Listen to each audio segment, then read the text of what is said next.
मजम्मत करते हैं, ना सिर्फ इंजीनियर रशीद साहब के ऊपर जो है तिहाड़ जेल में हमला हुआ, बल्कि उनके साथ साथ जो कश्मीरी दर्जनों नौजवान या जो कैदी वहाँ पे बंद हैं तो उनके ऊपर भी हमला हुआ। तो ये आज से 1-2 महीने पहले हमने सुना कि कुछ अथॉरिटीज़ जो जेल अथॉरिटीज़ है या वहाँ पे जो कुछ लोग हैं अथॉरिटीज़ में से वो जो है डिलिबरेटली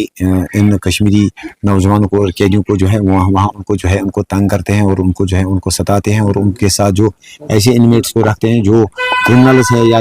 इवन किलर्स को उनके साथ रखा गया, वो उनकी जो रिलीजियस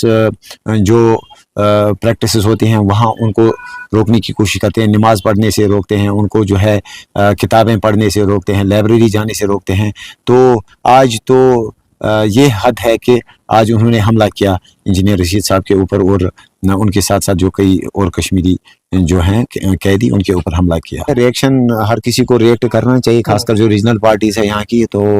अभी चंद मिनट पहले एक डिबेट में जो है नेशनल कॉन्फ्रेंस के स्पोक्स पर्सन भी थे, मैंने उनसे भी ये सवाल किया, और आपके थ्रू भी मैं अपनी सरकार से,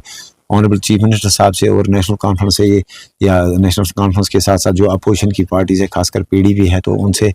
मैं जो है ये सवाल करना चाहता हूँ कि आपके इलेक्शन मैनिफेस्टो में कैदियों की रिहाई थी, लेकिन कैदियों की रिहाई तो अब नहीं हुई, आपने उस पर बात तो नहीं की। लेकिन अब जो कैदियों के जो बेसिक राइट्स होते हैं, चाहे पॉलिटिकल प्रिजनर्स हों, चाहे हमारे नौजवान जो मुल्क की अलग रियासतों में जो मुकीम है, खासकर जो तिहाड़ जेल के अंदर जो इस वक्त बंद हैं, तो उनके ऊपर जो जुल्म किए जा रहे हैं इस पर आप बात कीजिए। आप मरकज़ी सरकार को जो है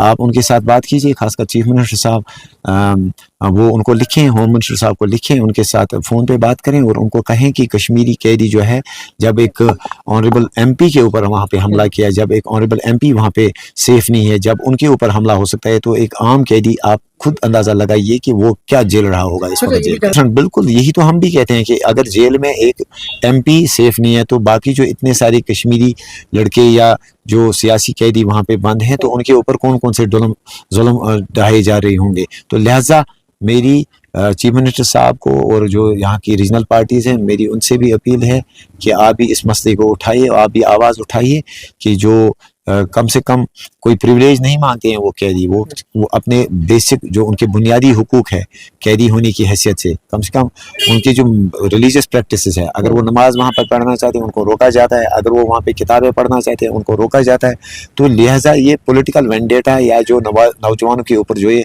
जुल्म है, कब तक ये मरकज़ी सरकार या भाजपा करते रहेगी, इसके खिलाफ आवाज़ उठाने की ज़रूरत है।